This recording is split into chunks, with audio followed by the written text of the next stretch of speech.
क्या green card को लेकर अमेरिका में नए रूल्स बन गए हैं या सीबीपी ऑफिसर्स अब अपनी मर्जी से ग्रीन कार्ड होल्डर्स को डराने लगे हैं? क्या वो अपने मन से ही नए नियम लागू कर रहे हैं? अगर आप या आपका कोई भी जानने वाला अमेरिका का परमानेंट रेजिडेंट यानी कि ग्रीन कार्ड होल्डर है तो ये खबर उसके लिए बहुत ज़्यादा इंपॉर्टेंट हो सकती है। नमस्कार, मैं हूं आपके साथ प्रेरणा कौशिक और आप देख रहे हैं एनबीटी इंटरनेशनल। तो लैक्स एयरपोर्ट पर एक चौंकाने वाला वाकया सामने आया है। हाल ही में एक ग्रीन कार्ड होल्डर अमेरिका लौटा, करीबन 5 महीने विदेश में बिताने के बाद।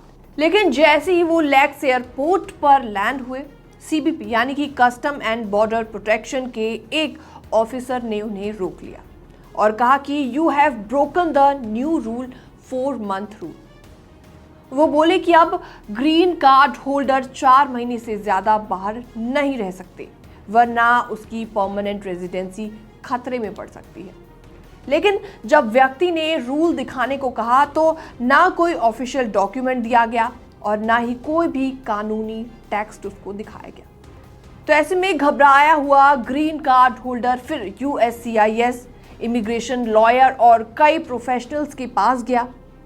सभी का जवाब साफ साफ था, कोई ऐसा नया रूल नहीं आया है। ग्रीन कार्ड होल्डर अभी भी 6 महीने तक बाहर रह सकते हैं कानूनी रूप से। आप 6 महीने यानी कि 180 दिन तक विदेश में रह सकते हैं और अगर आपके पास री एंट्री परमिट हो तो आप 1 साल या उससे भी ज्यादा के लिए जा सकते हैं। आपकी ग्रीन कार्ड सिर्फ इमिग्रेशन कोर्ट का जज रद्द कर सकता है, कोई भी सीबीपी अधिकारी नहीं कर सकता। उसके पास कोई भी ऐसा अधिकार नहीं है। तो अब सवाल ये उठता है कि आखिरकार तो ऐसे में इस शख्स को क्यों डराया गया? अब यही सबसे बड़ा सवाल है। कई ग्रीन कार्ड होल्डर्स हाल ही में सीबीपी अधिकारियों द्वारा डराने, धमकाने, झूठ बताने और डिपोटेशन की धमकी देने जैसे व्यवहारों की शिकायत ऐसे में सामने आई है। तो अब सवाल ये उठता है कि क्या अब सीबीपी ऑफिसर्स अपनी मन मर्जी से immigration law on the spot बना रहे हैं या ये किसी बड़े अनऑफिशियली बदलाव की शुरुआत है? लीगल एक्सपर्ट्स का कहना है कि ये डर फैलाने की रणनीति है।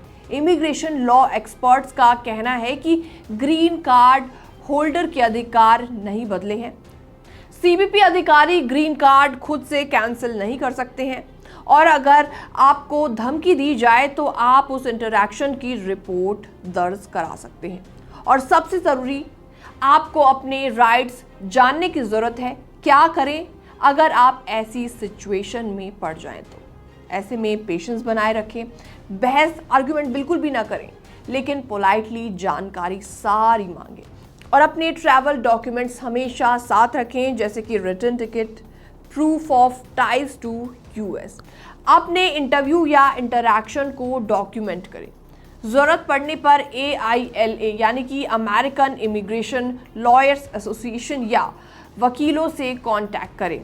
आखिर में एक सीधा सवाल, क्या ये नया नियम सच में है या ये अमेरिका में बढ़ती इमिग्रेशन सख्ती का हिस्सा है जो कि इमिग्रेंट्स को डराने और कंट्रोल करने के लिए किया जा रहा है? आपका क्या कहना है? कमेंट सेक्शन में आप अपने विचार रख सकते हैं। बाकी तमाम अपडेट्स के लिए बने रहिए एनबीटी इंटरनेशनल के साथ।